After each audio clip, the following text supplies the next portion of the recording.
Hi everyone, നമുക്ക് module 2ലേക്ക് കടക്കാം. നമ്മൾ സിലബസ് ഒന്ന് ചെക്ക് ചെയ്യുകയാണെന്നുണ്ടെങ്കിൽ ഫസ്റ്റ് മോഡ്യൂളിൽ നമ്മൾ microprocessor introduction, organisation, architecture and it's operation, microprocessor initiated operation, bus organisation എങ്ങനെയാണെന്ന് പറഞ്ഞു, പിൻ കോൺഫിഗറേഷൻ പറഞ്ഞു. അപ്പോൾ ഈ ഫസ്റ്റ് മോഡ്യൂളിൽ ഏകദേശം എല്ലാ ടോപ്പിക്കുകളും കഴിഞ്ഞു. പിന്നെ നമ്മൾ അഡീഷണൽ ആയിട്ട് ഫ്ലാഗ് രജിസ്റ്ററിനെ കുറിച്ച് കുറച്ച് ഡീറ്റെയിൽ ആയിട്ട് പഠിച്ചു. ഇനി നമുക്ക് ഇപ്പോൾ തൽക്കാലം ഫസ്റ്റ് മോഡ്യൂൾ നിർത്താം. നമ്മുടെ യൂണിവേഴ്സിറ്റി അനുസരിച്ച് 5 hours പറഞ്ഞിട്ടുണ്ടായിരുന്നത്. അപ്പോൾ ഏകദേശം നമുക്ക് ആ ഒരു ലെവലിൽ നിർത്താം. ഇനി നമുക്ക് ഫസ്റ്റ് മോഡ്യൂളും സെക്കൻഡ് മോഡ്യൂളും കമ്പൈൻഡ് ആയിട്ട് previous year question papers check ചെയ്യുമ്പോൾ റിപ്പീറ്റഡ് ആയിട്ട് വരുന്ന ക്വസ്റ്റ്യൻസോ അല്ലെങ്കിൽ ഏതെങ്കിലും ക്വസ്റ്റ്യൻ പേപ്പറിൽ ചോദിച്ചിട്ടുള്ള ക്വസ്റ്റ്യൻസോ ആ സമയത്ത് ഒന്നുകൂടി ചെക്ക് ചെയ്യാം. ഇപ്പോൾ തൽക്കാലം ഞാൻ ഫസ്റ്റ് മോഡ്യൂൾ വൈൻഡ് അപ്പ് ചെയ്യാണ്.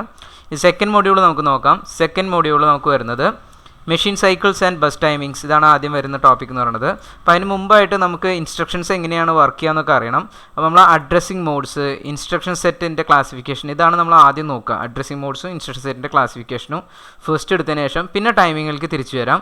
അതിനുശേഷം നമുക്ക് കുറച്ച് പ്രോഗ്രാമിംഗ് ചെയ്യാനുണ്ട്. കാരണം വെച്ചാൽ ചില സമയത്ത് ചില ക്വസ്റ്റ്യൻ പേപ്പറിൽ ഇതിൻ്റെ റിപ്പീറ്റഡ് ആയിട്ടുള്ള ക്വസ്റ്റ്യൻ പേപ്പേഴ്സിൽ ചില പ്രോഗ്രാമിംഗ് ചെറിയ മാർക്കിന് ചോദിച്ചു കണ്ടിട്ടുണ്ട്. അപ്പോൾ കുറച്ച് പ്രോഗ്രാംസ്, ബേസിക് ആയിട്ടുള്ള കുറച്ച് പ്രോഗ്രാംസ് അറിഞ്ഞിരിക്കണം. നമ്മളിവിടെ നോക്കുകയാണെന്ന് വെച്ച് കഴിഞ്ഞാൽ ഇതിൽ simple examples in assembly language programming for 8085 only for internal examination എന്ന് പറഞ്ഞിട്ടുണ്ട്. പക്ഷേ യൂണിവേഴ്സിറ്റി അങ്ങനെയല്ല ചോദിക്കുന്നത്. ചില സമയത്ത് യൂണിവേഴ്സിറ്റി എക്സാമിന് തന്നെ ഇത് ഇൻക്ലൂഡ് ചെയ്തിട്ടുണ്ട്. അപ്പോൾ നമുക്ക് ആ സമയത്ത് അതിന് മാർക്ക് കിട്ടുന്നില്ല. നമ്മളത് സിലബസിൽ വരുന്നതുകൊണ്ട് തന്നെ നമ്മൾ യൂണിവേഴ്സിറ്റിക്ക് ചോദിച്ചാലും നമ്മൾ എഴുതാൻ ഉത്തരവാദികളാണ്. അപ്പോൾ നമുക്ക് അതിൻ്റെ പ്രോഗ്രാമിംഗ് കുറച്ച് നോക്കണം. പിന്നെ അതിന് ആ പ്രോഗ്രാമിംഗ് പഠിച്ചതിന് ശേഷം നമുക്ക് ഈ ടോപ്പിക്കിലേക്ക് വരാം. അതായത് മൈക്രോപ്രൊസസ്സർ എന്താണെന്ന് നമ്മൾ പറഞ്ഞിരുന്നു. മൈക്രോപ്രൊസസ്സറായിട്ട് ഒറ്റയ്ക്ക് വർക്ക് ചെയ്യുന്ന ഒരു ഡിവൈസ് ആണ്, മറ്റ് ഡിവൈസുകളെ ആഡ് ചെയ്യണം എന്നൊക്കെ പറഞ്ഞിരുന്നു. അപ്പോൾ അങ്ങനെ ആഡ് ചെയ്യുമ്പോൾ കൂടെ വർക്ക് ചെയ്യാൻ പറ്റാവുന്ന ഡിവൈസുകൾ ഏതൊക്കെയാണ്? 8251, 8253, 8255, 8279 അങ്ങനെയുള്ള അഡീഷണൽ ആയിട്ട് ഡിവൈസുകൾ. ഇത് serial port, timer, parallel port, keyboard, അങ്ങനെയുള്ള അഡീഷണൽ ഡിവൈസുകളുടെ ഇൻ്റർഫേസിങ്. ഇതും കുറച്ച് ലെങ്തി ആയിരിക്കും. ഇതിൻ്റെയൊക്കെ ആർക്കിടെക്ചറും മറ്റു കാര്യങ്ങളൊക്കെ പഠിച്ച് ഡീറ്റെയിൽ ആയിട്ടുള്ള സ്റ്റഡി ഉണ്ട്. അതിനുശേഷം നമുക്ക് ഇവിടെ ലാസ്റ്റിൽ നമ്മൾ സോഫ്റ്റ്വെയർ എങ്ങനെയാണ് ഈ സോഫ്റ്റ്വെയർ ടെസ്റ്റ് ചെയ്യുക, എങ്ങനെ റൈറ്റ് ചെയ്യും എന്നുള്ള കാര്യങ്ങൾ, അതിന് ഉപയോഗിക്കുന്ന ടൂൾസ് എന്തൊക്കെയാണ്, കമ്പൈലർ എന്താണ്, ഡീബഗർ എന്താണ്, IDE എന്താണ്, അങ്ങനെയുള്ള കുറച്ച് കാര്യങ്ങൾ കൂടി അറിഞ്ഞിരുന്നതിന് ശേഷം. അപ്പോൾ അതിന് ചോദിക്കില്ല എന്നാണ് പറഞ്ഞിട്ടുള്ളതെന്നുണ്ടെങ്കിലും ഈ ലാസ്റ്റത്തെ 2 സെഷനിൽ നിന്നും യൂണിവേഴ്സിറ്റി മാർക്കിന് നിങ്ങൾ നോക്കുകയാണെന്ന് വെച്ച് കഴിഞ്ഞാൽ ഇവിടെ 0 എന്നാണ് കൊടുത്തിട്ടുള്ളതെന്നുണ്ടെങ്കിലും അത് യൂണിവേഴ്സിറ്റിക്ക് ചോദിച്ചിട്ടുണ്ട്. അപ്പോൾ ചോദിച്ചിട്ടുള്ളതുകൊണ്ട് തന്നെ നമ്മൾ അതിനൊന്ന് പ്രിപ്പയർ ആയിട്ടിരിക്കണം. അല്ലാന്നുണ്ടെങ്കിൽ നമുക്ക് ആ ക്വസ്റ്റ്യൻ്റെ മാർക്ക് മിസ്സാവാൻ ചാൻസ് ഉണ്ട്. ഓക്കെ, എന്തായാലും അപ്പോൾ നമ്മളത് നോക്കും. അപ്പോൾ ഫസ്റ്റ് സെഷൻ എന്നുള്ള രീതിയിൽ നമുക്ക് ആദ്യം ഫസ്റ്റ് ടോപ്പിക്കിലേക്ക് പോവാം. ഇൻസ്ട്രക്ഷൻ സെറ്റ് ക്ലാസിഫിക്കേഷനും അഡ്രസ്സിംഗ് മോഡ്സിലേക്കും പോവാം. ഓക്കെ, മോഡ്യൂൾ 2 ഫസ്റ്റ് ടോപ്പിക് നമുക്ക് ഇൻസ്ട്രക്ഷൻ സെറ്റ് എന്താണെന്ന് നോക്കാം. എന്താണ് instruction set? What do you mean by instruction set? നമ്മൾ സാധാരണ ഒരു ഭാഷ പഠിക്കണമെന്നുണ്ടെങ്കിൽ നമ്മളിപ്പോൾ കമ്പ്യൂട്ടറിനെ കുറിച്ച് ചെറിയ ചെറിയ കാര്യങ്ങളൊക്കെ പഠിച്ചു. ഇനി അതിനെക്കൊണ്ട് ചില ജോലികൾ ചെയ്യിപ്പിക്കാൻ പോവാണ്. അപ്പോൾ അങ്ങനെ ജോലികൾ ചെയ്യിപ്പിക്കണമെന്നുണ്ടെങ്കിൽ നമ്മൾ ആ ജോലികൾ ചെയ്യിപ്പിക്കാൻ അവരുടെ അടുത്ത് പറയണമെന്നുണ്ടെങ്കിൽ അവരുടെ ഭാഷ നമുക്കറിയണം. അപ്പോൾ നമ്മുടെ അടുത്ത് നമ്മുടെ ഹിന്ദിക്കാർ നമ്മുടെ നാട്ടിൽ വന്ന് ജോലി ചെയ്യുന്നുണ്ട്. അപ്പോൾ അവരെ കൊണ്ട് മര്യാദയ്ക്ക് ജോലി ചെയ്യിപ്പിക്കണമെന്നുണ്ടെങ്കിൽ നമുക്ക് ഏകദേശം എന്തെങ്കിലുമൊക്കെ ഹിന്ദി അറിഞ്ഞാൽ മാത്രമേ അവരെ കൊണ്ട് പറ്റുള്ളൂ. അല്ലാന്നുണ്ടെങ്കിൽ നമ്മൾ വേറൊരു സാധനം ചെയ്യാൻ പറയും, അവരെന്തോ കാട്ടിക്കൂട്ടും, ഒക്കെ കൊളാക്കി പോകും. അപ്പോൾ അതാണ് മെയിനായിട്ട് വരാവുന്ന പ്രോബ്ലംസ് പറഞ്ഞു. അപ്പോൾ നമ്മൾ അവരുടെ ഭാഷ പഠിക്കണം. അപ്പോൾ ഇവിടെ അതേപോലെ തന്നെ മൈക്രോപ്രൊസസ്സറിനെ കൊണ്ട് ഒരു ജോലി ചെയ്യിപ്പിച്ചെടുക്കണമെന്നുണ്ടെങ്കിൽ മൈക്രോപ്രൊസസ്സറിൻ്റെ ഭാഷ പഠിക്കണം. അപ്പോൾ മൈക്രോപ്രൊസസ്സറിൻ്റെ ഭാഷ എങ്ങനെയൊക്കെയാണ് വരിക, അതിൽ എന്തൊക്കെയാണ് മെയിനായിട്ട് വരിക? ആക്ച്വലി മൈക്രോപ്രൊസസ്സർ 8085 എന്ന് പറഞ്ഞ മൈക്രോപ്രൊസസ്സറിൽ ഇൻസ്ട്രക്ഷൻസ് നോക്കുകയാണെന്ന് വെച്ച് കഴിഞ്ഞാൽ ഒരു 255 ഇൻസ്ട്രക്ഷൻസുകളും വരുന്നുണ്ട്. പക്ഷെ നമുക്ക് അത്രയും ഇൻസ്ട്രക്ഷൻസ് കാണാപ്പാഠം പഠിക്കേണ്ട ആവശ്യമില്ല. നമ്മൾ കുറച്ച് പ്രോഗ്രാമിങ്ങുമായി ബന്ധപ്പെട്ടുള്ള ചില സമയത്ത് വേണ്ടി വരുന്ന ഇൻസ്ട്രക്ഷൻസ് പഠിക്കും. അതിനെ നമുക്ക് സിലബസ് വൈസ് ചില ക്ലാസിഫിക്കേഷൻസ് ആക്കിയിട്ട് നമ്മൾ അതിനെ ഒരു കാറ്റഗറൈസ് ചെയ്തിട്ടും പഠിക്കും. ഇത്രയേ ചെയ്യുന്നുള്ളൂ. നമ്മളല്ലാതെ എല്ലാ ഇൻസ്ട്രക്ഷൻസും 8085 കാണാപ്പാടാക്കി അരച്ചു കലക്കി കുടിക്കേണ്ട കാര്യമില്ല. കാരണം വെച്ച് കഴിഞ്ഞാൽ 8085 എന്ന് പറയുന്നത് ഒരു ഔട്ട്ഡേറ്റഡ് ആയിട്ടുള്ള മൈക്രോപ്രൊസസ്സറാണ്. നമ്മളൊരു ബേസ് ലൈൻ എങ്ങനെയാണ് ഇത് വർക്ക് ചെയ്യുന്നത്, സാധാരണ ICകളൊക്കെ എങ്ങനെ വർക്ക് ചെയ്യുന്നു എന്നുള്ളതിൻ്റെ ഒരു സ്റ്റഡി പേർപ്പസിന് വേണ്ടി മാത്രമാണ്, ഒരു എക്സാമ്പിളായിട്ടാണ് നമ്മൾ 8085 എടുക്കുന്നത്. അപ്പോൾ അതുകൊണ്ട് നമ്മൾ അതിൻ്റെ ഒരു ഫ്രണ്ട് ടച്ച് മാത്രമേ എടുക്കുകയുള്ളൂ. ഓക്കെ, 8086ൻ്റെ ഇൻസ്ട്രക്ഷൻ സെറ്റ്. അപ്പോൾ നമ്മൾ സാധാരണ ഒരു ഭാഷ പഠിക്കുമ്പോൾ എന്ത് ചെയ്യും? അതിൽ വരുന്ന ബേസിക് ആയിട്ടുള്ള അക്ഷരങ്ങൾ, ഇപ്പോൾ ABC ഇംഗ്ലീഷ് വേർഡ്സാണ് പഠിക്കണമെന്നുണ്ടെങ്കിൽ, ഇംഗ്ലീഷ് ഭാഷയാണ് പഠിക്കണമെന്നുണ്ടെങ്കിൽ ഇംഗ്ലീഷിൽ വരുന്ന ലെറ്റേഴ്സ് നമ്മൾ ആദ്യം പഠിക്കും. നമുക്കറിയാം 26 ലെറ്റേഴ്സ് ഉണ്ട്. അപ്പോൾ അതേപോലെ തന്നെ 8085 255 ലെറ്റേഴ്സ് വരണ പോലെ 255 മെയിൻ വാക്കുകളാണ് ഇതിലെല്ലാ പ്രവർത്തികളും തീരുമാനിക്കുക. അതിൻ്റെ കോമ്പിനേഷൻസ്, അതിലേക്ക് ഡാറ്റ കൊടുക്കുക, നമ്പർ കൊടുക്കുക, അതിങ്ങനെ എവിടെ ഉപയോഗിക്കുക, അതിനെ ഡിപ്പെൻഡ് ചെയ്തിട്ടാണ് മാറ്റം വരിക. നമുക്ക് ബേസിക് കാറ്റഗറിയിലേക്ക് പോവാം. ആദ്യത്തെ കാറ്റഗറി എന്ന് പറഞ്ഞാൽ ഫസ്റ്റ് ഇൻസ്ട്രക്ഷൻ സെറ്റിൻ്റെ ക്ലാസിഫിക്കേഷൻ എന്ന് പറഞ്ഞു കഴിഞ്ഞാൽ ഇൻസ്ട്രക്ഷൻ സെറ്റിൻ്റെ വാക്കുകളുടെ ലെങ്ത് അനുസരിച്ചിട്ടാണ്. നമ്മൾ ഉപയോഗിക്കുന്ന വാക്കുകൾ, നമ്മൾ ചില സമയത്ത് നമ്മൾ സാധാരണ സംസാരിക്കുന്ന സമയത്ത് ചെറിയ വാക്കുകൾ, നമ്മൾ ഇംഗ്ലീഷിലാണ് സംസാരിക്കണമെന്നുണ്ടെങ്കിൽ ചെറിയ വാക്കുകൾ ഉപയോഗിക്കും. അപ്പോൾ പക്ഷേ നമ്മുടെ ശശി തരൂർ MP ഒക്കെ സംസാരിക്കുകയാണെന്ന് വെച്ച് കഴിഞ്ഞാൽ അവരുടെ വാക്കുകളൊക്കെ കണ്ടു കഴിഞ്ഞാൽ കടുകട്ടി വാക്കുകളായിരിക്കും. അപ്പോൾ അത്തരത്തിലുള്ള വാക്കുകൾ എന്ന് പറഞ്ഞു കഴിഞ്ഞാൽ നമുക്ക് കുറച്ചുകൂടി ബുദ്ധിമുട്ടുണ്ടാക്കുന്നതാണ്. അതേപോലെ തന്നെ ഇതിൻ്റെ അകത്തും ഇതിന് സാധാരണ മനസ്സിലാവുന്ന വാക്ക് എന്ന് പറഞ്ഞു കഴിഞ്ഞാൽ ഒരു 8 ബിറ്റ് ഡാറ്റയെ അറ്റ് എ ടൈം ഇതിന് മനസ്സിലാക്കാൻ പറ്റുള്ളൂ. അറ്റ് എ ടൈം ഒരു 8 ബിറ്റ് ഡാറ്റയെ ഈ കമ്പ്യൂട്ടറിൻ്റെ അകത്തേക്ക് കൊടുക്കാൻ പറ്റുള്ളൂ. പക്ഷേ അതിലും കൂടുതൽ കൊടുക്കേണ്ടി വരുന്ന സിറ്റുവേഷൻസ് കമ്പ്യൂട്ടറിൻ്റെ അകത്ത് വരും. ഒരു പറയുന്ന കാര്യത്തിൽ തന്നെ കൂടുതൽ ഇൻഫർമേഷൻസ് പ്രൊവൈഡ് ചെയ്യേണ്ട സിറ്റുവേഷൻ വരും. അപ്പോൾ നമ്മൾ ഉപയോഗിക്കുന്ന വാക്കിൻ്റെ വലിപ്പം അനുസരിച്ചിട്ട് according to the size of the instruction we have classified the instructions into 3 categories. നമ്മൾ ഇൻസ്ട്രക്ഷൻ്റെ സൈസ് അനുസരിച്ചിട്ട് 3 കാറ്റഗറിയാക്കി തരംതിരിച്ചിട്ടുണ്ട്. 1 word instruction, 2 word instruction, 3 word instructions, അല്ലെങ്കിൽ 1 byte instruction, 2 byte instruction, 3 byte instructions. അങ്ങനെയാണ് അതിൻ്റെ ക്ലാസിഫിക്കേഷൻ എന്ന് പറയുന്നത്. ഇനി 1 ബൈറ്റ് ഇൻസ്ട്രക്ഷൻ എന്ന് പറഞ്ഞാൽ എന്താണ്? അതാണ് നമ്മൾ ആദ്യം നോക്കാനുള്ളത്.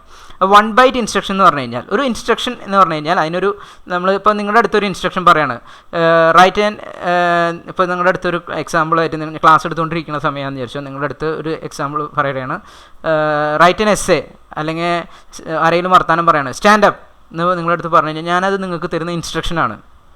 അപ്പോൾ ചില സമയത്ത് ഇപ്പോൾ സ്റ്റാൻഡപ്പ് എന്ന് പറയുന്ന ഇൻസ്ട്രക്ഷൻ ആണെന്നുണ്ടെങ്കിൽ പെട്ടെന്ന് എക്സിക്യൂട്ട് ചെയ്ത് തരും, കാരണം വെച്ചാൽ നിങ്ങളോട് എണ്ണിട്ടുന്നാൽ മതി. ഇനി റൈറ്റ് ആൻഡ് എസ്സേ എന്ന് പറയുകയാണെന്ന് വെച്ച് കഴിഞ്ഞാൽ അതുമായി ബന്ധപ്പെട്ടിട്ട് നിങ്ങൾക്ക് ആലോചിക്കണം. ആദ്യം നിങ്ങൾ പേപ്പർ എടുത്ത് പേന എടുത്ത് അതിനുശേഷം നിങ്ങൾ ആലോചിച്ച് എസ്സേ എഴുതി മറ്റു കാര്യങ്ങൾ എഴുതി മടക്കി നമുക്ക് വരുമ്പോൾ സമയം പിടിക്കും. അപ്പോൾ അതേപോലെ തന്നെ കമ്പ്യൂട്ടറിൻ്റെ അകത്തും ഇതേപോലെ ഇൻസ്ട്രക്ഷൻസ് ചിലത് പെട്ടെന്ന് തീരണതും ചിലത് കുറേ സമയം എടുത്ത് തീരണതുണ്ട്. അപ്പോൾ അതിന് എക്സാമ്പിളായിട്ട് ഫസ്റ്റ് എക്സാമ്പിൾ എന്ന് പറഞ്ഞാൽ മൂവ് സ്പേസ് C, A. സിമ്പിളായിട്ടുള്ള എക്സാമ്പിളാണ്. ഇതിൻ്റെ വർക്കിംഗ് എങ്ങനെയാണെന്ന് വെച്ച് കഴിഞ്ഞാൽ അക്യൂമുലേറ്റർ രജിസ്റ്ററിൽ എന്താണ് സ്റ്റോർ ചെയ്തിട്ടുള്ളത് അതിനെ C രജിസ്റ്ററിലേക്ക് മാറ്റും. C എന്ന് പറയുന്നത് നമ്മുടെ ജനറൽ പർപ്പസ് രജിസ്റ്ററിലുള്ള Cയിലേക്ക് മാറ്റും. അപ്പോൾ ആ കണ്ടൻസ് വെറുതെ ട്രാൻസ്ഫർ ചെയ്യാണ്. നിങ്ങൾ നോക്കിയാൽ നിങ്ങൾക്ക് അറിയാം ഈ എയും ബിയും സിയും ഡിയും ഇയും എച്ചും എല്ലാം ഒക്കെ നമ്മുടെ മൈക്രോ പ്രൊസസ്സറിൻ്റെ ഉള്ളിലെ മെമ്മറികളാണ്, ആ ചിപ്പിൻ്റെ അകത്തുള്ള മെമ്മറികളാണ്. അപ്പോൾ ആ ചിപ്പിൻ്റെ അകത്തുള്ള ഒരു ഇൻഫർമേഷൻ അതിൻ്റെ അകത്ത് തന്നെ വേറെ സ്ഥലത്തേക്ക് മാറ്റി വയ്ക്കാനായിട്ട് വലിയ ജോലിയൊന്നും വേണ്ട. കാരണം വെച്ച് കഴിഞ്ഞാൽ ഇവിടെ ഇരിക്കുന്ന സാധനം അപ്പുറത്തേക്ക് എടുത്ത് മാറ്റി വയ്ക്കണതിൻ്റെ തൊട്ടടുത്ത് വലിയ പണിയൊന്നുമില്ല. അപ്പോൾ അങ്ങനത്തെ സിറ്റുവേഷൻസിൽ അതെന്ന് പറഞ്ഞു കഴിഞ്ഞാൽ ആ പ്രോസസ്സിന് വേണ്ടിയിട്ട് ഇപ്പോൾ മൂവ് C, A ആണെന്ന് ഉപയോഗിക്കേണ്ടതെന്നുണ്ടെങ്കിൽ അതിന് കറസ്പോണ്ടിങ് ആയിട്ട് ഒരു കോഡ് ഉണ്ടായിരിക്കും. അപ്പോൾ ആ കോഡിനെ വിളിക്കുന്ന പേരാണ് ഓപ്പ് കോഡ് എന്ന് വിളിക്കുക. ഇപ്പോൾ നിങ്ങൾക്ക് അക്യൂമുലേറ്ററിലുള്ള ഡാറ്റ C രജിസ്റ്ററിലേക്കാണ് മാറ്റണമെന്നുണ്ടെങ്കിൽ അതിന് കറസ്പോണ്ടിങ് ആയിട്ട് മെഷീനോട് എപ്പോഴും പറഞ്ഞു കൊടുക്കേണ്ട സാധനം എന്ന് പറഞ്ഞു കഴിഞ്ഞാൽ 01001111. അപ്പോൾ ഇതാണ് മെഷീൻ കോഡ് എന്ന് പറയുന്നത്. ഇതിൻ്റെ ഹെക്സാഡെസിമൽ കോഡ് എന്ന് പറഞ്ഞു കഴിഞ്ഞാൽ ആദ്യത്തെ 4 ബിറ്റിനെ സെപ്പറേറ്റ് ചെയ്യുക, ആദ്യത്തെ 4 ബിറ്റ് സെപ്പറേറ്റ് ചെയ്താൽ 4 ആയി, പിന്നത്തെ 4 ബിറ്റ് സെപ്പറേറ്റ് ചെയ്താൽ F ആയി. അപ്പോൾ ഇത് ഒരുമിച്ച് വായിക്കുമ്പോൾ 4FH ആയി. അപ്പോൾ ഇതാണ് അതിൻ്റെ മെഷീൻ കോഡ് എന്ന് പറയുന്നത്. അപ്പോൾ ഇങ്ങനൊരു മെഷീൻ കോഡ് 4F എന്ന് പറയുന്ന മെഷീൻ കോഡ് കമ്പ്യൂട്ടറിലേക്ക് കൊടുത്തു കഴിഞ്ഞാൽ കമ്പ്യൂട്ടറിന് ആ കാര്യം എന്ന് മനസ്സിലായി എന്താണ് നമ്മുടെ അക്യൂമുലേറ്റർ രജിസ്റ്ററിലുള്ള ഇൻഫർമേഷൻ C രജിസ്റ്ററിലേക്ക് മാറ്റുക എന്നുള്ളതാണ് അതിൻ്റെ പർപ്പസ് എന്ന് മനസ്സിലാവും. ഓക്കെ, അതാണ് ഫസ്റ്റ് കാറ്റഗറി. ഇനി സെക്കൻഡ് കാറ്റഗറിക്ക് നമുക്ക് പോവാം. 2 ബൈറ്റ് ഇൻസ്ട്രക്ഷൻസ് എന്താണെന്ന് പറയാം. അപ്പോൾ നമുക്ക് ആദ്യത്തെ ഇൻസ്ട്രക്ഷൻസ് നമ്മൾ പഠിച്ചു. ഈ സെക്ഷനെ നമ്മൾ ആദ്യത്തെ ഇൻസ്ട്രക്ഷൻസിൽ ഈ സെക്ഷനെ മൊത്തത്തിൽ നമ്മൾ ഈ മൂവ് ആണ് ചെയ്യേണ്ടത് എന്നുള്ളത് നമ്മൾ ഓപ്പ് കോഡ് എന്ന് വിളിക്കും. കാരണം വെച്ച് കഴിഞ്ഞാൽ നമ്മൾ എന്താണ് ചെയ്യേണ്ടത്, എന്താണ് പ്രോസസ്സ് ചെയ്യേണ്ടതെന്നുണ്ടെങ്കിൽ എന്ത് ചെയ്യാൻ മൂവ് ചെയ്യാണ്, അല്ലെങ്കിൽ ആഡ് ചെയ്യാണ്, അല്ലെങ്കിൽ ഷിഫ്റ്റ് ചെയ്യാണ്, അങ്ങനെ എന്ത് പ്രോസസ്സാണ് ചെയ്യേണ്ടതെന്നുള്ളത് കമ്പ്യൂട്ടറിനോട് പറയുന്നതിനെ നമ്മൾ ഓപ്പ് കോഡ് എന്ന് വിളിക്കും. ഇനി ഏതാണ് ഓപ്പറേറ്റ് ചെയ്യേണ്ടത്, എന്തിനെ വെച്ചിട്ടാണ് ചെയ്യേണ്ടത്, മൂവ് എന്ന് കാര്യം മനസ്സിലായി. എന്ന് സിയിലേക്കാണ് മാറ്റേണ്ടത് എന്ന് പറയുന്നത് അത് ഓപ്പറേറ്റ് ചെയ്യേണ്ട സാധനങ്ങളാണ്, മെമ്മറി ലൊക്കേഷൻസ് ആണ്. അപ്പോൾ ആ മെമ്മറി ലൊക്കേഷൻസിനെ നമ്മൾ ഓപ്പറാൻഡ് എന്ന് വിളിക്കും. അപ്പോൾ ഒരു ഇൻസ്ട്രക്ഷനിൽ തന്നെ രണ്ട് വേർതിരിവ് നമുക്ക് നടത്താൻ പറ്റും. ഒന്ന് ഓപ്പ് കോഡ് എന്നും ഒന്ന് ഓപ്പറാൻഡ് എന്നും. അപ്പോൾ ഇവിടുത്തെ കേസിൽ ഓപ്പ് കോഡും ഓപ്പറാൻഡും കമ്പൈൻ ചെയ്തിട്ട് ഒരു മെഷീൻ കോഡേ ജനറേറ്റ് ആവുള്ളൂ. അറ്റ് എ ടൈം ഒരു മെഷീൻ കോഡേ ജനറേറ്റ് ആവുള്ളൂ, വേറെ ഒന്നും ജനറേറ്റ് ആവേണ്ട ആവശ്യമില്ല. പക്ഷേ 2 ബൈറ്റ് ഇൻസ്ട്രക്ഷൻസിൻ്റെ കേസിലാണെന്നുണ്ടെങ്കിൽ അത് നമുക്കൊരു എക്സാമ്പിൾ നോക്കാം. MVI A, data. അപ്പോൾ നമുക്കിവിടെ ഒരു ടൈപ്പ് ഇൻസ്ട്രക്ഷൻ കൊടുക്കാൻ പറ്റില്ല. കാരണം വെച്ച് കഴിഞ്ഞാൽ MVI A എന്ന് പറയുന്നത് നമുക്ക് ഓക്കെ ഒരു ഇൻസ്ട്രക്ഷന്, അതായത് ഒരു പർട്ടിക്കുലർ നമ്പർ വന്നു കഴിഞ്ഞാൽ അക്യൂമുലേറ്ററിലേക്ക് ഒരു ഡാറ്റ കൊണ്ട് സ്റ്റോർ ചെയ്യണമെന്ന് പറയാം. പക്ഷേ ആ ഡാറ്റ എന്താണെന്നുള്ളത് വീണ്ടും അഡീഷണൽ ആയിട്ട് പറഞ്ഞു കൊടുക്കണം. അപ്പോൾ അതിനും സ്പേസ് വേറെ വരും. അപ്പോൾ ഇവിടുത്തെ കേസിൽ MVI A, ഡാറ്റ നമ്മൾ ഇവിടെ സ്റ്റോർ ചെയ്തിട്ടുള്ള ഇൻഫർമേഷൻ അക്യൂമുലേറ്റർ രജിസ്റ്ററിലേക്ക് സ്റ്റോർ ആവണം. അങ്ങനെയാണെന്നുണ്ടെങ്കിൽ ആദ്യത്തെ കോഡ് MVI എയിലേക്കാണ് വരണ്ടേ എന്നുള്ള കാര്യം മനസ്സിലാക്കാൻ വേണ്ടിയിട്ട് ജനറേറ്റ് ചെയ്യുന്ന കോഡാണ് 00111110. അതായത് 3E എന്ന് പറയുന്ന ഒരു കോഡ് ജനറേറ്റ് ആവും. ഇനി അതിൻ്റെ ഡാറ്റ ഏതാണ് നമ്പർ കൊടുക്കേണ്ടത്, 45 അല്ലെങ്കിൽ 55 65 ഏതാണ് നമ്പർ കൊടുക്കുന്നത് വെച്ച് കഴിഞ്ഞാൽ ആ നമ്പർ അടുത്തത് അതേപോലെ വീണ്ടും ഒരു 8 ബിറ്റ് നമ്പർ ആയിരിക്കും. അപ്പോൾ ആ നമ്പറും അടുത്ത മെഷീൻ സൈക്കിളിലാണ് പ്രൊവൈഡ് ചെയ്യുക, അടുത്ത 8 ബിറ്റ് ആയിട്ടാണ് പ്രൊവൈഡ് ചെയ്യുക. അപ്പോൾ ആദ്യത്തെ 8 ബിറ്റ് എന്ന് പറയുന്നത് എവിടേക്കാണ് മൂവ് ചെയ്യേണ്ടത് എന്നുള്ളത് മനസ്സിലാക്കി, അക്യുമുലേറ്ററിലേക്കാണ് മൂവ് ചെയ്യേണ്ടതാണ്, ഇമ്മീഡിയറ്റ് മൂവിങ് ആണെന്ന് മനസ്സിലായി. പിന്നീട് ഡാറ്റയും കൊടുക്കും. അപ്പോൾ 2 8 ബിറ്റ് ഡാറ്റകൾ വന്നു. അതുകൊണ്ട് ഇത്തരത്തിലുള്ള ഇൻസ്ട്രക്ഷൻസിനെ 2 ബൈറ്റ് ഇൻസ്ട്രക്ഷൻസ് എന്ന് വിളിക്കും. ഓക്കെ, ഇനി ഇതുകൂടാതെ ഇതിലും വലിയ ഇൻസ്ട്രക്ഷൻസ് വരും, 3 ബൈറ്റ് ഇൻസ്ട്രക്ഷൻസ് എന്ന് പറഞ്ഞിട്ടുണ്ട്. ഇപ്പം നമുക്ക് ജമ്പ് ചെയ്യേണ്ട അൺകണ്ടീഷണൽ ആയിട്ടൊക്കെ ജമ്പ് ചെയ്യേണ്ട സിറ്റുവേഷൻസ് ഒക്കെ വരാം. അങ്ങനെയാണെന്നുണ്ടെങ്കിൽ ജമ്പ് 2085 ഇവിടെ കൊടുത്തിട്ടുണ്ടെന്ന് വെച്ച് കഴിഞ്ഞാൽ ജമ്പ് 2085 എന്ന് പറഞ്ഞു കഴിഞ്ഞാൽ 2085 എന്ന് പറയുന്ന ലൊക്കേഷനിലേക്ക് പ്രോഗ്രാമിൻ്റെ കൺട്രോൾ മൂവ് ചെയ്യാനാണ് ഉദ്ദേശിച്ചിട്ടുള്ളത്. അപ്പോൾ അങ്ങനെയാണെന്നുണ്ടെങ്കിൽ ഈ ജമ്പ് എന്ന് പറയുന്ന വാക്കിന് കറസ്പോണ്ടിങ് ആയിട്ടുള്ള മെഷീൻ കോഡാണ് C3 11000011. ഇതാണ് അതിൻ്റെ മെഷീൻ കോഡ്. അതിൻ്റെ ഹെക്സിലുള്ളത് C3. ഓക്കെ, ഇനി ഈ അഡ്രസ്സ് വേറെ കൊടുക്കണം. ഈ അഡ്രസ്സ് എന്ന് പറഞ്ഞാൽ നമുക്ക് നോക്കി അറിയാം, ആദ്യത്തെ 2 ഇതൊരു ഹെക്സാഡെസിമൽ നമ്പറാണ്. അപ്പോൾ ഓരോ ഡിജിറ്റിനും 4 ബിറ്റ് വീതം ഉണ്ടാവും. അങ്ങനെയാണെന്നുണ്ടെങ്കിൽ 4 ഡിജിറ്റ് വരുന്ന 4 ബിറ്റ്, അങ്ങനെയാണെങ്കിൽ 16 ബിറ്റ്. അപ്പോൾ ഇതൊരു 16 ബിറ്റ് ഡാറ്റയാണ്. 2നെ റെപ്രസെൻറ്റ് ചെയ്യണമെന്നുണ്ടെങ്കിൽ 0010, 0നെ റെപ്രസെൻറ്റ് ചെയ്യണമെങ്കിൽ 0000, 8നെ റെപ്രസെൻറ്റ് ചെയ്യണമെങ്കിൽ 1000, 5നെ റെപ്രസെൻറ്റ് ചെയ്യണമെങ്കിൽ 0101. അപ്പോൾ അങ്ങനെ 16 ബിറ്റ് ഇൻഫർമേഷനാണ് നമുക്കിനി എടുത്ത് പാസ് ചെയ്യാനുള്ളത്. അപ്പോൾ നമുക്ക് അറ്റ് എ ടൈം മൈക്രോപ്രൊസസറിൻ്റെ ഡാറ്റ എന്ന് പറയുന്നത് 8 ബിറ്റേ ഉള്ളൂ. അപ്പോൾ ആദ്യത്തെ 8 ബിറ്റ് കൊടുക്കണം, പിന്നത്തെ 8 ബിറ്റ് കൊടുക്കണം. അപ്പോൾ ഈ 2085-ലെ 85നെ ഫസ്റ്റ് കൊടുക്കും, അത് കഴിഞ്ഞ് 20നെ രണ്ടാമതായിട്ട് കൊടുക്കും. അപ്പോൾ നേരത്തെ ജമ്പ് എന്ന് പറയുന്ന വാക്ക് മനസ്സിലാക്കാൻ വേണ്ടിയിട്ട് നമ്മൾ ഒരു ഡാറ്റ സൈസ് ഉപയോഗിച്ചു, C3 എന്ന് പറയുന്നത്, അതായത് 8 ബിറ്റ് ഉപയോഗിച്ചു. അതിനുശേഷം 85 കൊടുക്കാൻ വേണ്ടിയിട്ട് 8 ബിറ്റ് ഉപയോഗിച്ചു, 20 കൊടുക്കാൻ വേണ്ടിയിട്ട് 8 ബിറ്റ് ഉപയോഗിച്ചു. അപ്പോൾ ഇത് മൊത്തം കൂട്ടുകയാണെന്ന് വെച്ച് കഴിഞ്ഞാൽ 8+8+8 24 ബിറ്റുകൾ വേണ്ടി വന്നു, അതായത് 3 ബൈറ്റായി. അപ്പോൾ ഇത്തരത്തിലുള്ള ഇൻസ്ട്രക്ഷൻസ് നമ്മൾ ഉപയോഗിക്കുന്നതിനാണ് 3 ബൈറ്റ് ഇൻസ്ട്രക്ഷൻ. ചില കേസുകളിൽ ഇൻസ്ട്രക്ഷൻസിൻ്റെ സൈസ് ഒറ്റ സ്റ്റെപ്പിൽ തീരില്ല, അതിങ്ങനെ പിന്നാലേക്ക് ഓരോന്ന് കൊടുത്തുകൊണ്ടിരിക്കണം. ഓക്കെ, അതാണ് 3 ബൈറ്റ് ഇൻസ്ട്രക്ഷൻസ് എന്ന് പറയുന്നത്.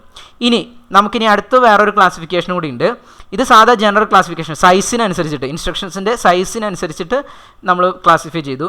ഇനി ഇൻസ്ട്രക്ഷൻസിൻ്റെ ഫംഗ്ഷൻ അനുസരിച്ചിട്ട് നമുക്കൊരു ക്ലാസിഫിക്കേഷൻ കൂടി ചെയ്യാം. എന്തിനാണ് ഉപയോഗിക്കുന്നത്? അപ്പോൾ ഞാൻ നേരത്തെ പറഞ്ഞ പോലെ തന്നെ കുറേ ഇൻസ്ട്രക്ഷൻസ് ഉണ്ട്. നമ്മളിതിൽ ജനറലി നിങ്ങൾക്ക് സ്റ്റഡി പേർപ്പസിന് വേണ്ടി മാത്രം ഒരു 5 കാറ്റഗറി ആയിട്ട് തരംതിരിച്ച് ചെറുതാക്കി കാണിക്കുകയാണ്. എല്ലാത്തിൻ്റെയും എക്സാമ്പിളുകൾ നമ്മൾ പഠിച്ചു വെക്കേണ്ട ആവശ്യമില്ല, അതുകൊണ്ട് നമ്മൾ 5 എണ്ണം മാത്രം പഠിക്കുകയാണ്. അപ്പോൾ ഫസ്റ്റ് കാറ്റഗറി എന്ന് പറഞ്ഞു കഴിഞ്ഞാൽ ഫംഗ്ഷൻ അനുസരിച്ചിട്ട് data transfer instruction, arithmetic instructions, logical instructions, branching instructions, machine control instructions. അപ്പോൾ 5 കാറ്റഗറിയാണ് നമുക്ക് വരുന്നത്: data transfer, arithmetic, logical, machine control, branching. അപ്പോൾ ഇത്തരത്തിലുള്ള 5 കാറ്റഗറിയിൽ എന്തൊക്കെയാണ്? ആദ്യത്തെ പേര് കേട്ടാൽ നിങ്ങൾക്കറിയാം, ഡാറ്റ ട്രാൻസ്ഫർ. ഡാറ്റ ട്രാൻസ്ഫർ എന്ന് പറഞ്ഞാൽ ഒരു സ്ഥലത്ത് നിന്ന് വേറൊരു സ്ഥലത്തേക്ക് മാറ്റാൻ നമുക്ക് എന്ത് ഉപയോഗിക്കാം? നമ്മൾ ഇപ്പം തൊട്ട് മുമ്പ് കേട്ട പോലെ മൂവ് എന്ന് പറയുന്ന ഫംഗ്ഷൻ ഉപയോഗിക്കാം. ഓക്കെ,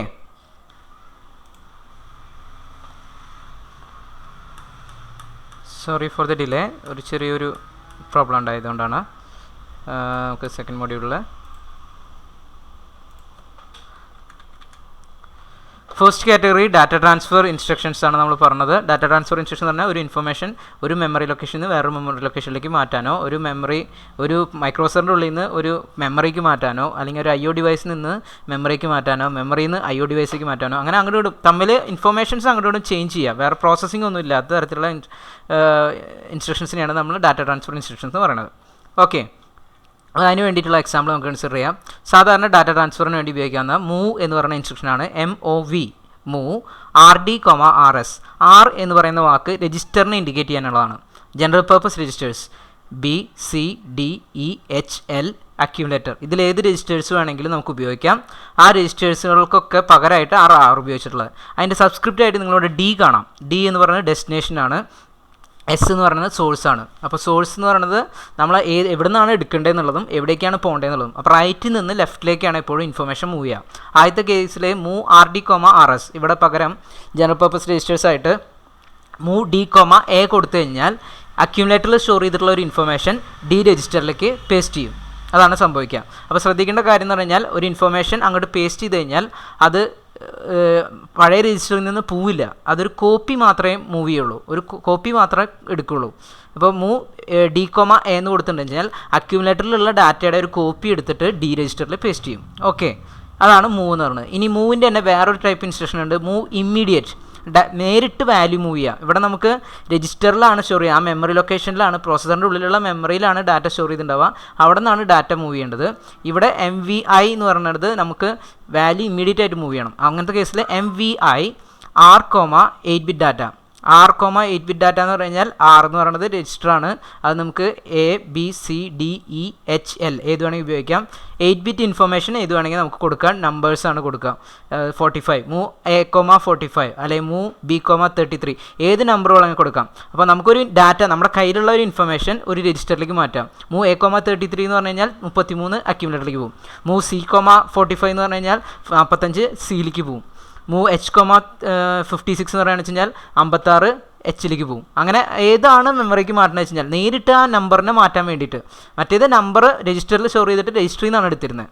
അപ്പോൾ രണ്ടാമത്തെ കാറ്റഗറി അങ്ങനെയാണ്. അപ്പോൾ എപ്പോഴും വരുന്ന സമയത്തൊക്കെ ഇമ്മീഡിയറ്റ് അഡ്രസ്സിംഗ് ആണ് വരിക, നേരിട്ട് ഇൻഫർമേഷൻ എടുക്കാൻ വേണ്ടിയിട്ടാണ് ആ പ്രോസസ്സിംഗ് നടത്തുക. അപ്പോൾ അതേപോലെ തന്നെ വേറൊരു കാറ്റഗറി കൂടി ഉണ്ട്, ഇൻ ആൻഡ് ഔട്ട് ഇൻസ്ട്രക്ഷൻസ്. അതായത് നിങ്ങൾ പണ്ട് കേട്ടിട്ടുണ്ടായിരിക്കും memory mapped IO mapped IO എന്നുള്ളത് കമ്പ്യൂട്ടർ ഓർഗനൈസേഷനിൽ പഠിച്ചിട്ടുണ്ടായിരിക്കും.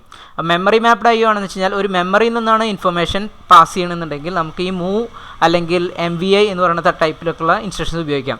അപ്പോൾ അത് മെമ്മറിയിൽ നിന്നേ മാറ്റം വരത്തുള്ളൂ. ഇനി നമ്മളുടെ ഡിവൈസുകൾ മാപ്പ് ചെയ്തിട്ടുള്ളത് ഒരു IO സ്പേസ് ആണ്, അതായത് വേറൊരു സ്ഥലത്താണെന്നുണ്ടെങ്കിൽ അത്തരത്തിലുള്ള അഡ്രസ്സുകൾ ആക്സസ് ചെയ്യണമെന്നുണ്ടെങ്കിൽ നമുക്ക് മെമ്മറി മാപ്ഡ് IO പറ്റില്ല, IO മാപ്ഡ് IO വേണ്ടി വരും. അപ്പോൾ അത്തരത്തിലുള്ള സിറ്റുവേഷനിൽ വേറെ സ്പെഷ്യൽ ഇൻസ്ട്രക്ഷൻസ് ആണ് ഉപയോഗിക്കുക. ഔട്ട് അല്ലെങ്കിൽ ഇൻ എന്ന് പറയുന്ന ഇൻസ്ട്രക്ഷനാണ് ഉപയോഗിക്കുക. അപ്പോൾ ഇതിൻ്റെ പ്രത്യേകത പറഞ്ഞു കഴിഞ്ഞാൽ ഔട്ട് ഒരു അഡ്രസ്സ് മാത്രമേ ഉണ്ടായിരിക്കുള്ളൂ, ഔട്ട് സ്പേസ് ഒരു അഡ്രസ്സ്.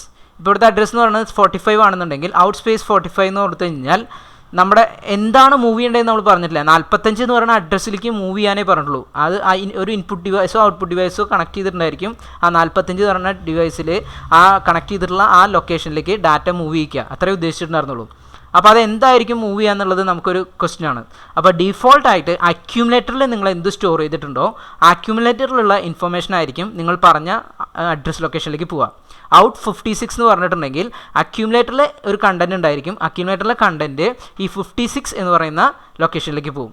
അതേപോലെ തന്നെ ഇൻ 56 എന്നാണെന്നുണ്ടെങ്കിൽ നമ്മൾ ഇൻപുട്ട് ഡിവൈസിൽ നിന്ന് ഡാറ്റ റീഡ് ചെയ്യും, ആ ഇൻഫോർമേഷൻ ഈ 56 എന്ന് പറയുന്ന മെമ്മറി ലൊക്കേഷനിൽ കൊണ്ടുപോയി സ്റ്റോർ ചെയ്യും. ഇതാണ് സംഭവിക്കുക. രണ്ടിലും അങ്ങനെ. ഔട്ട്പുട്ട് എന്ന് പറയുകയെന്ന് വെച്ച് കഴിഞ്ഞാൽ ആ അക്യുമുലേറ്ററിലെ കണ്ടൻറ്റ് ഔട്ട്പുട്ട് ഡിവൈസിലേക്ക് അയക്കും. 56 എന്ന് പറയുന്നത് വെച്ച് കഴിഞ്ഞാൽ ആ 56 എന്ന് പറയുന്ന മെമ്മറി ഇൻപുട്ട് ഡിവൈസിൽ നിന്ന് ഡാറ്റ റീഡ് ചെയ്തതിന് ശേഷം അത് അക്യുമുലേറ്ററിൽ കൊണ്ടുപോയി സ്റ്റോർ ചെയ്യും. ഓക്കെ, HLT നോ ഓപ്പറേഷനും ഇതിൽ ഇൻക്ലൂഡ് ചെയ്യണമെന്നില്ല. HLT നോ ഓപ്പറേഷനും ഇതിൽ വരുന്നതല്ല. 1 ബൈറ്റ് ഇൻസ്ട്രക്ഷൻ എന്നുള്ള രീതിയിൽ നമുക്ക് കൺസിഡർ ചെയ്യാമെങ്കിലും അത് ഡാറ്റ ട്രാൻസ്ഫറിന് ഉപയോഗിക്കില്ല. അപ്പോൾ നമുക്ക് ഈ 4 മതി. ആദ്യം പറഞ്ഞ 4 മൂവ് MVI ഔട്ട് ഇൻ, ഇതാണ് 4 എക്സാമ്പിളായിട്ട് പറയുന്നത്. ഡാറ്റ ട്രാൻസ്ഫർ ഇൻസ്ട്രക്ഷൻ അതോടുകൂടി കഴിഞ്ഞു. രണ്ടാമത്തെ അരിത്തമാറ്റിക് ഇൻസ്ട്രക്ഷൻസ്. അരിത്തമാറ്റിക് ഇൻസ്ട്രക്ഷൻസ് എന്ന് പറഞ്ഞു കഴിഞ്ഞാൽ അഡീഷൻ, സബ്സ്ട്രാക്ഷൻ, മൾട്ടിപ്ലിക്കേഷൻ, ഡിവിഷൻ ഇങ്ങനെയുള്ള ഓപ്പറേഷൻസ് ആണ് ഇതിൽ വരിക. പക്ഷേ മൾട്ടിപ്ലിക്കേഷനും ഡിവിഷനും നമ്മുടെ 8085 പോസിബിൾ അല്ല. അത് ചെയ്യണമെന്നുണ്ടെങ്കിൽ നമ്മൾ അഡീഷനും സബ്സ്ട്രാക്ഷനും ഉപയോഗിച്ചിട്ട് വേണ്ടി ചെയ്യാൻ വേണ്ടിയിട്ട്. അപ്പോൾ അതിനുവേണ്ടി ഉപയോഗിക്കുന്ന ഇൻസ്ട്രക്ഷൻസ് ADD, ADI, SBI ഇങ്ങനെ പറഞ്ഞിട്ട് നമുക്ക് കാണാം. അതായത് ആഡ് R എന്നാണ് കൊടുക്കുന്നുണ്ടെങ്കിൽ ഇവിടെ നേരത്തെ പറഞ്ഞ പോലെ തന്നെ ABCDEHL ഇതിലേത് വേണമെങ്കിലും വരാം. അപ്പോൾ ആഡ് C എന്നാണ് കൊടുത്തതെന്നുണ്ടെങ്കിൽ ആഡ് ചെയ്യുമ്പോൾ 2 ഡാറ്റകൾ വേണം. ഒന്നിനെ വെച്ചിട്ട് നമുക്ക് ആഡ് ചെയ്യാൻ പറ്റില്ല, 2 നമ്പറുകളുണ്ടെങ്കിൽ ആഡ് ചെയ്യാൻ പറ്റുള്ളൂ. ഇപ്പോൾ നമ്മൾ ആഡ് C എന്ന് കൊടുത്തു കഴിഞ്ഞാൽ ഏതുമായിട്ട് ആഡ് ചെയ്യും, അപ്പോൾ ഒരു കൺഫ്യൂഷനാണ്. അപ്പോൾ അതിന് കൺഫ്യൂഷൻ വരുത്തണ്ട. ഡീഫോൾട്ടായിട്ട് എപ്പോഴും അക്യുമുലേറ്ററിലെ ഡാറ്റ ആയിരിക്കും പ്രോസസ്സിങ്ങിന് എടുക്കുക. അപ്പോൾ നമ്മൾ ആഡ് C എന്ന് കൊടുത്തിട്ടുണ്ടെന്നുണ്ടെങ്കിൽ A = A+C, അതായത് Aയും Cയും തമ്മിൽ ആഡ് ചെയ്തതിന് ശേഷം റിസൾട്ട് അക്യുമുലേറ്ററിൽ കൊണ്ടുപോയി സ്റ്റോർ ചെയ്യും. അതാണ് അതിൻ്റെ ഉള്ളിൽ നടക്കുക. നെക്സ്റ്റ് സ്റ്റെപ്പ് ADI എന്ന് പറയുന്ന ഇൻസ്ട്രക്ഷൻ എന്ന് പറഞ്ഞാൽ ഇമ്മീഡിയറ്റ് ആയിട്ടുള്ള ഡാറ്റനെ എടുക്കാൻ വേണ്ടിയിട്ടാണ്. ഇമ്മീഡിയറ്റ് ആയിട്ടുള്ള ഡാറ്റ എടുത്ത് അത് പ്രോസസ്സ് ചെയ്യാൻ വേണ്ടിയിട്ട് ഉപയോഗിക്കുന്നതാണ് ADI എന്ന് പറയുന്നത്. ADIയിൽ എങ്ങനെയാണെന്ന് വെച്ച് കഴിഞ്ഞാൽ നമ്മൾ ഒരു ഡാറ്റ ഇപ്പോൾ നമുക്ക് നേരത്തെ പറഞ്ഞ പോലെ തന്നെ MVI എന്ന് പറയുമ്പോൾ നേരിട്ട് ഡാറ്റ കൊടുക്കുന്ന പോലെ ആഡ് ചെയ്യാൻ വേണ്ട ഡാറ്റ നേരിട്ട് സ്പെസിഫൈ ചെയ്യുന്നതാണ് ADIയിൽ കൊടുക്കുക. അപ്പോൾ ഇവിടെ എക്സാമ്പിളായിട്ട് നമ്മൾ പറയുകയാണെന്ന് വെച്ച് കഴിഞ്ഞാൽ ADI 45 എന്നാണ് നമ്മൾ കൊടുക്കണമെന്ന് വിചാരിക്കാം. ADI 45 എന്നാണ് കൊടുക്കണമെന്നുണ്ടെങ്കിൽ അക്യുമുലേറ്റർ +45. എന്നിട്ട് അത് രണ്ടും തമ്മിൽ ആഡ് ചെയ്തിട്ടുള്ള റിസൾട്ട് വീണ്ടും അക്യുമുലേറ്ററിൽ സ്റ്റോർ ചെയ്യും. അതാണ് സംഭവിക്കാൻ പോകുന്നത്. ഓക്കെ, ഇനി നെക്സ്റ്റ് കേസ് എന്ന് പറഞ്ഞു കഴിഞ്ഞാൽ SUB R സബ്സ്ട്രാക്ഷനാണ് നടത്തുന്നത്. നേരത്തെ പറഞ്ഞ പോലെ നേരത്തെ അഡീഷനാണ് നടത്തിയിരുന്നത്, ഇപ്പോൾ നമുക്ക് നടത്തുന്നത് സബ്സ്ട്രാക്ഷനാണ് നടത്തുന്നതെന്നുണ്ടെങ്കിൽ നമ്മൾ SUB R എന്ന് കൊടുക്കും, അല്ലെങ്കിൽ SBI 8-bit ഡാറ്റ എന്ന് പറയുന്നത് ഇമ്മീഡിയറ്റ് ആയിട്ട് ഇൻഫർമേഷൻ കൊടുക്കും. SUB Rന് പകരം SUB H എന്നാണ് കൊടുത്തതെന്നുണ്ടെങ്കിൽ അക്യുമുലേറ്റർ -H രജിസ്റ്റർ, എന്നിട്ട് റിസൾട്ട് അക്യുമുലേറ്റർ സ്റ്റോർ ചെയ്യും. അതേപോലെ തന്നെ SBI ആണ് കൊടുക്കണമെന്നുണ്ടെങ്കിൽ accumulator -number.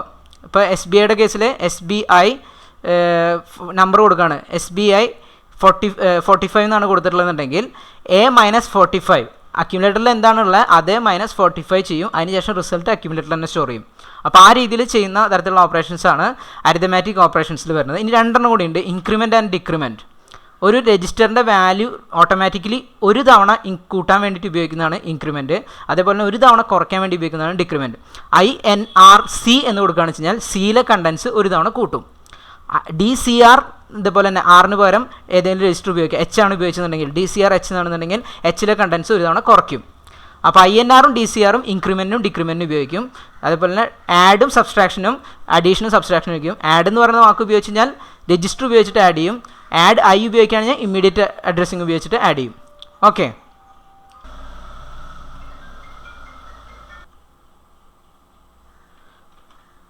Okay, next one നമുക്ക് ഡിസ്കസ് ചെയ്യാനുള്ളത് ലോജിക്കൽ ഓപ്പറേഷൻസ് ആണ്.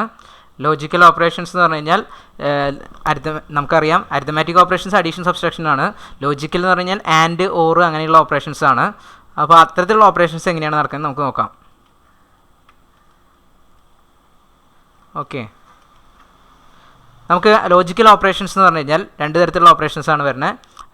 ആൻഡ് അല്ലെങ്കിൽ എക്സ്ക്ലൂസീവ് ഓർ ഓപ്പറേഷൻ, രണ്ടാണ് നമ്മൾ സപ്പോർട്ട് ചെയ്യണം. And or exclusive or operation, 3 ഓപ്പറേഷൻസാണ് നമുക്ക് സപ്പോർട്ട് ചെയ്യുക. അപ്പോൾ ലോജിക്കൽ ഓപ്പറേഷൻസ് എന്ന് പറഞ്ഞു കഴിഞ്ഞാൽ ഇത് നേരത്തെ പറഞ്ഞ പോലെ തന്നെ ആൻഡ് ഓപ്പറേഷൻ ആണെന്നുണ്ടെങ്കിൽ ആൻഡ് ANA എന്ന് കൊടുത്തു കഴിഞ്ഞാൽ ANA എന്ന് അതിൻ്റെ അണ്ടർസ്റ്റാൻഡ് ചെയ്യേണ്ടത് എന്താണെന്ന് വെച്ച് കഴിഞ്ഞാൽ ANA എന്ന് പറഞ്ഞു കഴിഞ്ഞാൽ അതിൻ്റെ അകത്ത് നമ്മൾ ആൻഡ് ഓപ്പറേഷൻ ആണ് നടത്തുക. അതിൽ ചെയ്യേണ്ട രജിസ്റ്റർ എന്ന് പറയുന്നത് 6, ഇതൊരു ജനറൽ പർപ്പസ് രജിസ്റ്ററിന് കൊടുക്കാൻ വേണ്ടിയിട്ടാണ് 6 കൊടുത്തിട്ടുള്ളത്. ഈ 6ന് പകരം ABCDEHL ഈ രീതിയിൽ നമുക്ക് ജനറൽ പർപ്പസ് ആയിട്ട് വരുന്ന എല്ലാ രജിസ്റ്റേഴ്സും കൊടുക്കാം. അപ്പോൾ നമുക്ക് ഈ പേരിൽ ഇപ്പോൾ ANAH എന്നാണ് കൊടുക്കണമെന്നുണ്ടെങ്കിൽ നേരത്തെ പറഞ്ഞ പോലെ തന്നെ അഡീഷനും സബ്സ്ട്രാക്ഷനും നടന്ന പോലെ തന്നെ ഡിഫോൾട്ടായിട്ട് അക്യുമുലേറ്ററിലെ ഡാറ്റയായിട്ടും എടുത്തിട്ടായിരിക്കും ആൻഡ് ഓപ്പറേഷൻ നടത്തുക. അപ്പോൾ അക്യുമുലേറ്റർ ആൻഡ് H എന്ന് പറഞ്ഞിട്ട് നമ്മൾ നടത്തും. ഇപ്പോൾ ANAH എന്നാണ് കൊടുത്തിട്ടുണ്ടെങ്കിൽ H ആൻഡ് A എന്ന് കൊടുത്തതിന് ശേഷം റിസൾട്ട് അക്യുമുലേറ്ററിൽ സ്റ്റോർ ചെയ്യും. ഇപ്പോൾ ഇവിടുത്തെ രണ്ടാമത്തെ കേസിൽ I ആണ് കൊടുക്കുന്നത്. അപ്പോൾ ഡിഫോൾട്ടായിട്ട് ഇമ്മീഡിയറ്റ് ഡാറ്റയാണ് കൊടുക്കുക. അപ്പോൾ ഇമ്മീഡിയറ്റ് ഇൻഫർമേഷൻ എടുത്തിട്ട് അക്യുമുലേറ്ററിലെ ഡാറ്റയായിട്ട് ആൻഡ് ചെയ്യും, റിസൾട്ട് അക്യുമുലേറ്ററിൽ തന്നെ സ്റ്റോർ ചെയ്യും. അതേപോലെ തന്നെ അപ്പോൾ ഇത് രണ്ടും അങ്ങനെ വരുന്നതാണ്.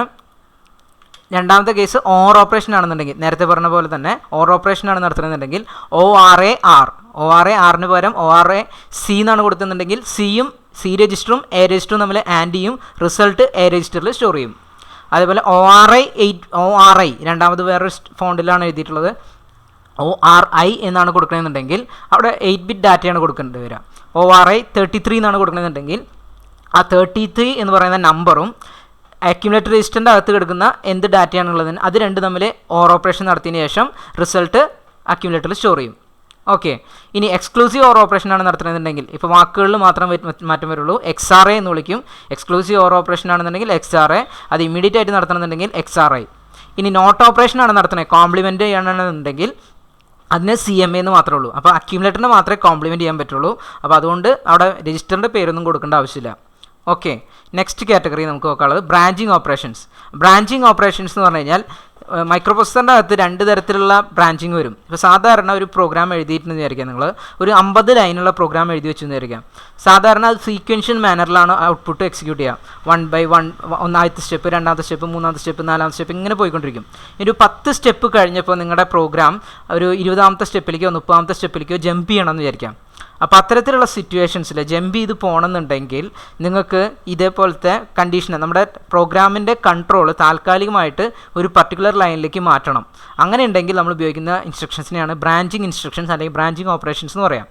രണ്ട് തരത്തിലുള്ള ബ്രാഞ്ചിങ് ആണുള്ളത്. ഒന്ന് കണ്ടീഷണൽ ബ്രാഞ്ചിങ്ങും ഒന്ന് അൺകണ്ടീഷണൽ ബ്രാഞ്ചിങ്ങും. കണ്ടീഷണൽ ബ്രാഞ്ചിങ്ങും അൺകണ്ടീഷണൽ ബ്രാഞ്ചിങ്ങും. അൺകണ്ടീഷണൽ ബ്രാഞ്ചിങ് എന്ന് പറഞ്ഞാൽ ആദ്യത്തെ ഇപ്പോൾ 50 ലൈനുള്ള പ്രോഗ്രാം, നേരത്തെ പറഞ്ഞ പോലെ 50 ലൈനുള്ള പ്രോഗ്രാമാണ് എക്സിക്യൂട്ട് ചെയ്ത് വരുന്നത്. 5ാമത്തെ ലൈനെത്തി.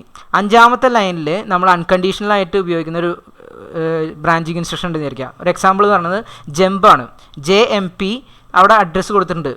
ഇപ്പോൾ 20ാമത്തെ ലൈനിലേക്ക് പോകാനുള്ള അഡ്രസ്സാണ് കൊടുത്തതെന്നുണ്ടെങ്കിൽ JMP അഡ്രസ്സ് എന്ന് പറയുന്നത് 2000 എന്നാണെന്നുണ്ടെങ്കിൽ JMP 2000 എന്ന് കൊടുത്തെന്ന് വെച്ച് കഴിഞ്ഞാൽ അത് 5ാമത്തെ ലൈൻ എത്തിയ ഉടനെ തന്നെ വേറെ ഒന്നും നോക്കാതെ തന്നെ 2000 എന്ന് പറയുന്ന ആ പറയുന്ന ലൊക്കേഷനിലേക്ക് പൊക്കോളും. പക്ഷേ കണ്ടീഷണൽ ആണെന്നുണ്ടെങ്കിൽ അത്തരത്തിലുള്ള കേസിലാണെന്നുണ്ടെങ്കിൽ തൊട്ട് മുന്നത്തെ സ്റ്റെപ്പുകളിലെ റിസൾട്ടിനെ ഡിപ്പെൻഡ് ചെയ്തിട്ടാണ് അത് ജമ്പ് ചെയ്യുള്ളൂ. അതായത് കണ്ടീഷന് വേണ്ടി ഉപയോഗിക്കാവുന്നത് ക്യാരി, സീറോ, സൈൻ, പാരിറ്റി.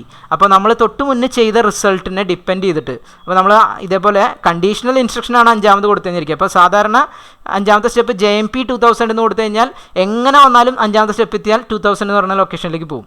ഇനി സപ്പോസ് കണ്ടീഷണൽ ജമ്പായിട്ടുള്ള JNC, അതിന് എക്സാമ്പിളാണ് JNC, JC, JNZ, JZ, JP, JM, JP, JO അങ്ങനെ പറഞ്ഞിട്ട് കുറേ ഇൻസ്ട്രക്ഷൻസ് ഉണ്ട്. ഇപ്പോൾ സപ്പോസ് നമുക്കൊരു എക്സാമ്പിളായിട്ട് JNC, നമ്മൾ നേരത്തെ പറഞ്ഞ പോലെ JMP 2000 എന്ന് പറഞ്ഞു, അതേപോലെ തന്നെ JNC 2000 ഉപയോഗിച്ചു എന്ന് വിചാരിക്കാം. അങ്ങനെയാണെന്നുണ്ടെങ്കിൽ 5ാമത്തെ ലൈനിലാണ് അത് എഴുതിയിട്ടുണ്ടെങ്കിലും പക്ഷേ ആ ലൈൻ എക്സിക്യൂട്ട് ചെയ്യണമെന്നുണ്ടെങ്കിൽ 5ാമത്തെ ലൈനിൽ JNC 2000 എന്ന് പറഞ്ഞിട്ടുണ്ടെങ്കിലും ആ 2000 എന്ന് പറയുന്ന ലൊക്കേഷനിലേക്ക് പോകണമെന്നുണ്ടെങ്കിൽ തൊട്ട് മുന്നത്തെ സ്റ്റെപ്പുകളിൽ ചെയ്ത റിസൾട്ടിൽ ക്യാരി ഉണ്ടാവാൻ പാടില്ല. ക്യാരി ഉണ്ടെങ്കിൽ അത് ജമ്പ് ചെയ്യില്ല.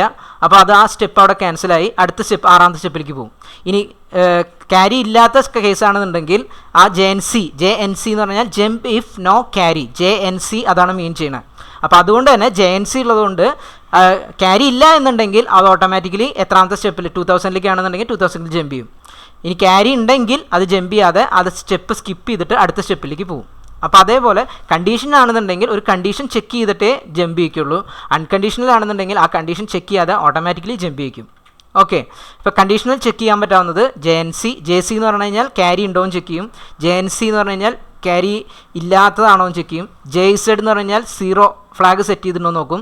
JNZ എന്ന് പറഞ്ഞു കഴിഞ്ഞാൽ സീറോ ഫ്ലാഗ് ക്ലിയർ ആയിട്ടുണ്ടോ നോക്കും. JP എന്ന് പറഞ്ഞു കഴിഞ്ഞാൽ പോസിറ്റീവ് നമ്പർ ആണോ നോക്കും.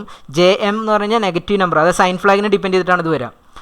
JPE എന്ന് പറഞ്ഞു കഴിഞ്ഞാൽ പാരിറ്റി, ഈവൺ നമ്പർ ആണോ ഓഡ് നമ്പർ ആണോ എന്ന് ഡിപ്പെൻഡ് ചെയ്തിട്ട്. അപ്പോൾ ഇത്തരത്തിൽ കണ്ടീഷൻ ചെക്ക് ചെയ്തിട്ട് ജമ്പ് ചെയ്യുന്ന കണ്ടീഷൻസും ഉണ്ട്. ഒരു കണ്ടീഷനും ചെക്ക് ചെയ്യാതെ എങ്ങനെ വന്നാലും ജമ്പ് ചെയ്യുന്ന വെറും ജമ്പ് ഇൻസ്ട്രക്ഷനും ഉണ്ട്. അതാണ് 4ാമത്തെ category. Last category machine control instructions. Machine control instructions എന്ന് പറഞ്ഞു കഴിഞ്ഞാൽ നമ്മൾ ആ പ്രോസസ്സറിനെ കൺട്രോൾ ചെയ്യാൻ വേണ്ടിയിട്ട് പ്രോസസ്സറിലെ ചെറിയ കാര്യങ്ങൾക്ക് അതിൻ്റെ കൂടെ നമ്മൾ ഓപ്പറാൻസ് ഒന്നുമില്ല. അപ്പോൾ നിങ്ങൾ നോക്കി കഴിഞ്ഞാൽ EI ഇൻട്രപ്റ്റ് എനേബിൾ ചെയ്യുക, DI ഇൻട്രപ്റ്റ് ഡിസേബിൾ ചെയ്യുക, അതേപോലെ NOP, HLT അങ്ങനെ പറയുന്ന പല ഇൻസ്ട്രക്ഷൻസ് ഉണ്ട്. അപ്പോൾ ഈ ഇൻസ്ട്രക്ഷൻസ് ഒക്കെ എക്സിക്യൂട്ട് ചെയ്യുമ്പോൾ വാലും തലേന്നുണ്ടാവില്ല, ആ കൂടി ഒരു ഓപ്പ് കോഡ് മാത്രമേ ഉണ്ടായിരിക്കുള്ളൂ. അപ്പോൾ ആ വാക്ക് ഉപയോഗിച്ചിട്ട് നമുക്ക് ആ പ്രോസസ്സറിൻ്റെ ഉള്ളിലെ കാര്യങ്ങളാണ് മാറ്റം വരുത്തുന്നത്.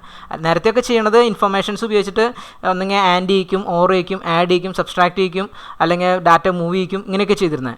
ഇത് പ്രോസസ്സറിൻ്റെ ഉള്ളിലെ ചില പിന്നുകൾ എനേബിൾ ചെയ്യുക, ചില പിന്നുകൾ ഡിസേബിൾ ചെയ്യുക, അല്ലെങ്കിൽ പ്രോസസ്സറിനെ കൺട്രോൾ ചെയ്യിപ്പിക്കാൻ വേണ്ടി ഉപയോഗിക്കുന്ന ഇൻസ്ട്രക്ഷൻസിനെയാണ് നമ്മൾ മെഷീൻ കൺട്രോൾ ഇൻസ്ട്രക്ഷൻ എന്ന് പറയുന്നത്. അതിന് എക്സാമ്പിളായിട്ട് ഈ കാണുന്ന 6 പറയാം. ഓക്കെ, അപ്പോൾ ഇത്രയാണ് നമ്മുടെ ഇൻസ്ട്രക്ഷൻസിൻ്റെ ക്ലാസിഫിക്കേഷൻ വരുന്നത്. അപ്പോൾ അടുത്തത് നമുക്ക് അഡ്രസ്സിംഗ് മോഡ്സിനെ കുറിച്ച് ഡിസ്കസ് ചെയ്യാം. ഓക്കെ.